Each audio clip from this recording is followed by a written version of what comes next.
Welcome to That's a Bet podcast, where we talk about business, entrepreneurship, and technology. Today, we're coming to you guys with a video on transitioning to self-employment. I know some of the people that have been following the channel are interested in being creators, possibly working for yourself, transitioning from an employee to self-employment. So on this channel, we like to make sure that you guys have the right mindset when it comes to making that transition. We're going to go ahead and get into a video and get into a little bit of discussion on having the right mindset on transitioning into self-employment. So without any further ado, let's get it. After spending several years building your career and experience, you might be feeling the urge to finally strike it out on your own, be your own boss, or perhaps you're hoping to take your expertise and branch out or turn your I remember when I became my own boss. This was back in 2008. I had just finished up real estate school and barber college. I was planning on doing real estate and barbering, but the real estate market had just went into a recession. That was back in 2008. But my barbering business actually was on the incline during that same time. So I went ahead and made the decision to go into barbering full time. And I've been working for myself ever since. Let's keep going. passion project into a business, or maybe post-retirement, you want to try something new, whatever it is. How do you ensure the transition to self-employment is seamless? Pierre Letourneau is a business succession advisor at TD Wealth, joins me now to discuss key considerations. Lovely to have you here. Thanks for having me. This is a great list. I'm looking forward. She said, how do you make it seamless? I don't know if that's possible. My journey was a little bit bumpy, but I made it work. There was a mental shift that I had to make in order to make self-employment work for me. There's some key components that you guys have to focus on.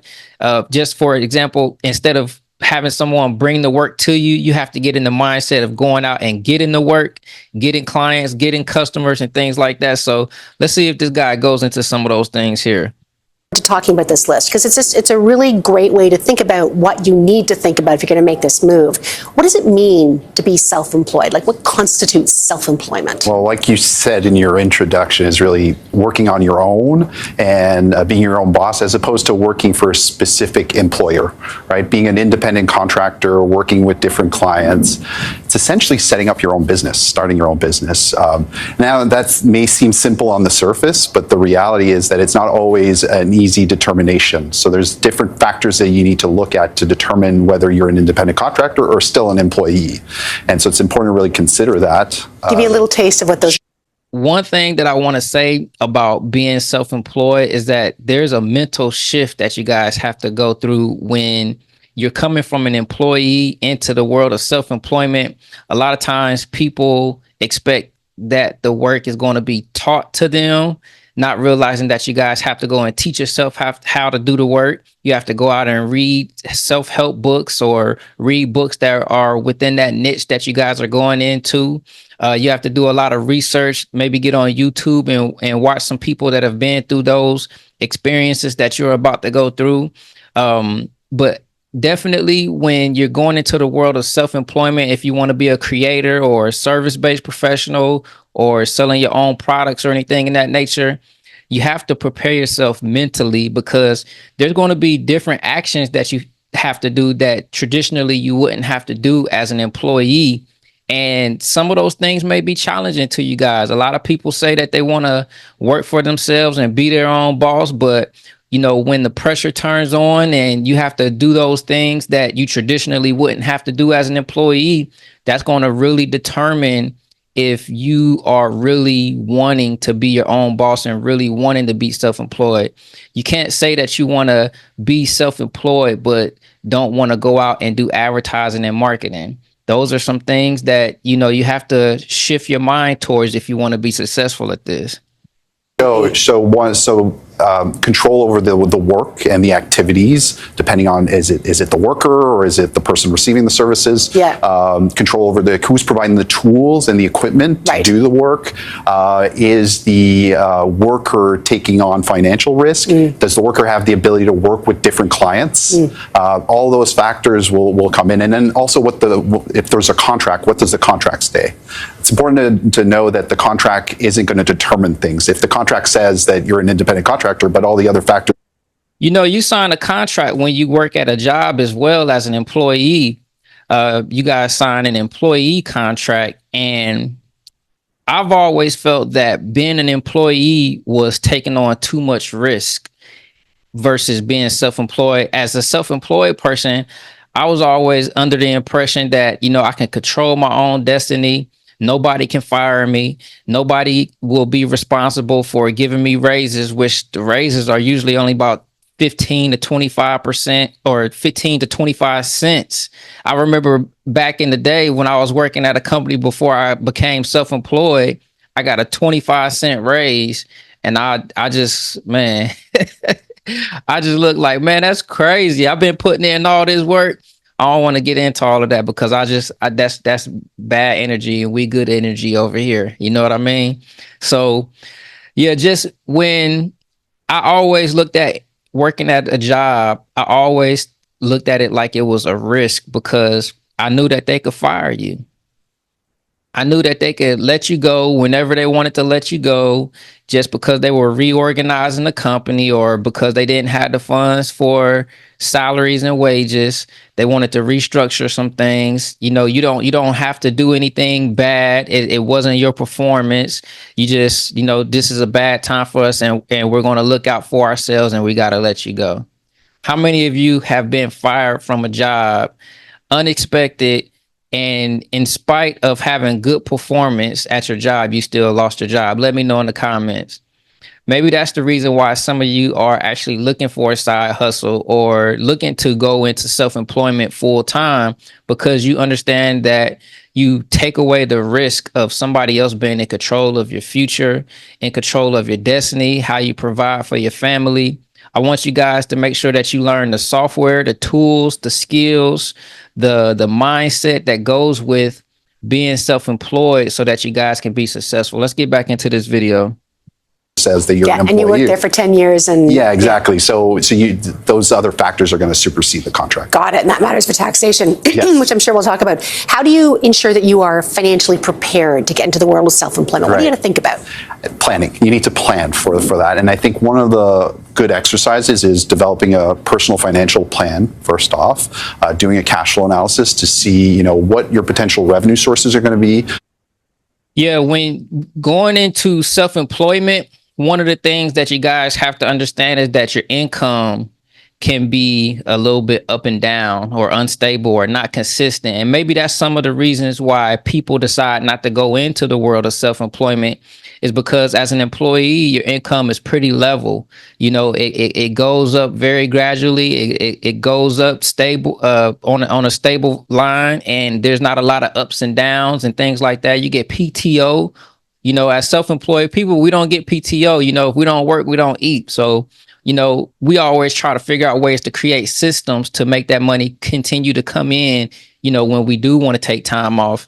But you guys want to make sure that you're practicing financial responsibility, because your income can be up and down until you get on your feet, until you get well within that self-employed business that you've created or that you've set up. So in the beginning, there'll be a little bit of rough patches and different things like that, but you guys can get through it. That's the reason why I want you to subscribe to this channel, is because we're going to always make sure that we're delivering content to you guys that puts you into the right mindset and make sure that you guys are equipped to becoming successful at whatever self-employed journey or niche or occupation that you guys decide that you want to do. So let's get back into the video. Create a budget, see what your expenses are, and see if you've got some flexibility there, right?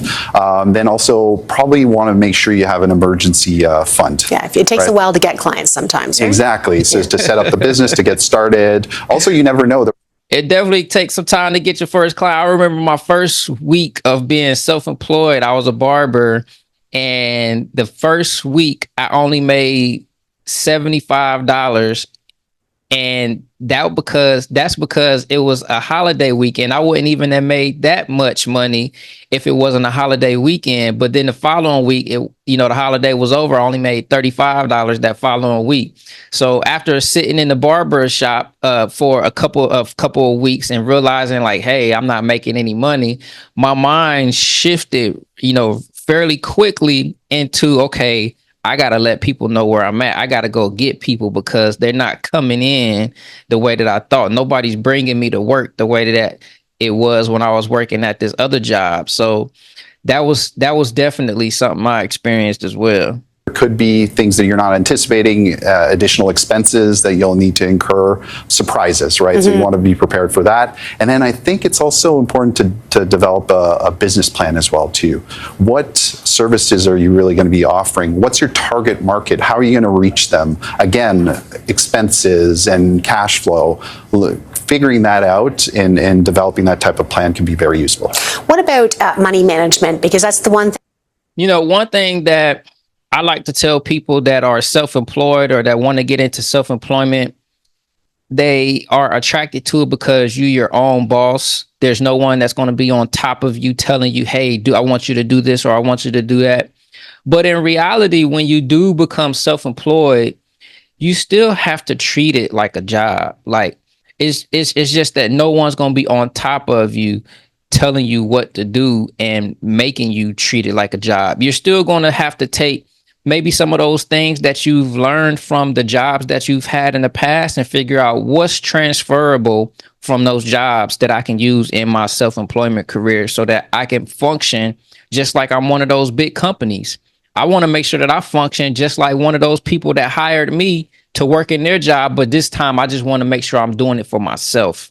And so if you go into it with that mental expectation and creating that standard for yourself, you'll be a lot more successful. It'll be a lot more professional. You should have more customer service within your business if you're dealing with people, and they'll be able to see that. One of the things that I was able to do is use the customer service program that I learned from another job and took it directly into my service-based profession as a barber and was able to use those customer service scripts that I had. So make sure you guys keep that in mind. If you have a salary, it comes in and that's fine. You can plan, in your own business, it can be very lumpy. It can, yes. So there's a lot of variability, and so you need to be prepared for that. And I think when it comes to money management, you need to be a bit more cautious. Mostly for that reason, because you never know when the money's going to come in, and you can, as I mentioned earlier, there can be surprises as well too. One of the major factors that I'm sure we'll talk about is taxes, right? You don't, when you're an employee, you get a salary, but there's a withholding for taxes, and that's remitted to the CRA, so you don't necessarily usually get a big surprise at the end of the year. But as a self-employed, you may have surprises there, so you have to plan for that and estimate what you may have to pay for taxes. Let's stick with taxes. What other things do you have to think about?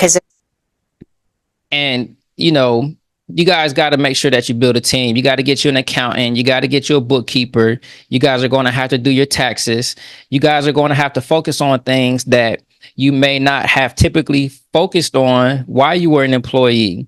When you're self-employed, you have the ability to write off expenses and deduct those expenses from the income that you generate to arrive to a final a net amount that you have to pay taxes on. And one of the things that you'll be able to do is to be creative and think about what type of business expenses that you have and what type of new business ideas you want to be able to do in order to figure out how you can write off more expenses for your business. So there's some benefits to being self-employed. There's some benefits to being an employee.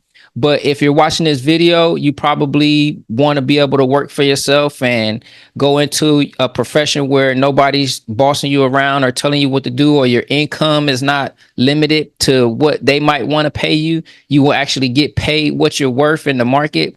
And so that's one of the reasons why you guys want to continue building those skills. I always say skills pay the bills.